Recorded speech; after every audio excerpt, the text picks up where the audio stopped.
Hello అండి. Welcome to Saisri kitchen and daily needs. ఈరోజు వీడియోలో టేస్టీగా ఉండే తోటకూర కాడలు ఎండు రొయ్యలు కర్రీ ఎలా ప్రిపేర్ చేయాలో చూపిస్తున్నానండి.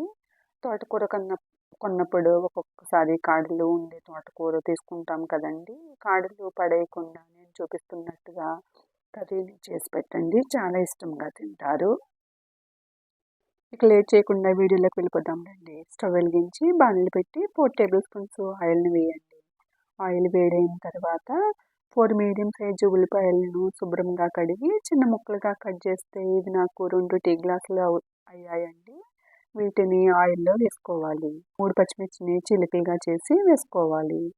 వీటిని కలుపుకొని మీడియం ఫ్లేమ్లో వేయించాలి.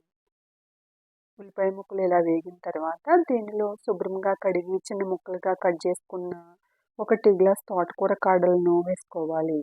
దీనిలో శుభ్రంగా కడిగి పెట్టుకున్న అరటి గ్లాస్ ఎండు రొయ్యలను వేసి కలుపుకొని సిమ్ ఫ్లేమ్లో 1 నిమిషం పాటు మగ్గనివ్వాలి. దీనిలో కొంచెం కొత్తిమీరని వేసి కలుపుకోవాలి. కర్రీ ఉడికేటప్పుడు కొత్తిమీర వేయడం వల్ల మంచి సువాసన వస్తుందండి. దీనిలో 1 టేబుల్ స్పూను కారం వేసుకోవాలి. కొంచెం స్పైసీగా తినేవారు 1.5 వేసుకున్న టేస్ట్గానే ఉంటుందండి. దీనిలో 3/4 టేబుల్ స్పూను కల్లు ఉప్పును వేసుకోవాలి. 1 టీ స్పూన్ పసుపును కూడా వేసి కలుపుకొని కారం పచ్చివాసన పోయిన తర్వాత 2 టీ గ్లాసుల వాటర్ని వేసి కలుపుకొని సిమ్ ఫ్లేమ్లో కానీ మీడియం ఫ్లేమ్లో కానీ ముక్క ఉడికే వరకు మూత పెట్టి ఉడకనివ్వాలి. కూర ఇలా ఉడుకుతుండగా ఒక బౌల్లో చిన్న ఉసిరికాయ సైజు చింతపండు వేసి అరటి గ్లాసు వాటర్ని వేసి నాననివ్వాలి. మూత తీసి కూర కొంచెం దగ్గర పడిన తర్వాత చింతపండు పులుసు తీసి వేయాలి.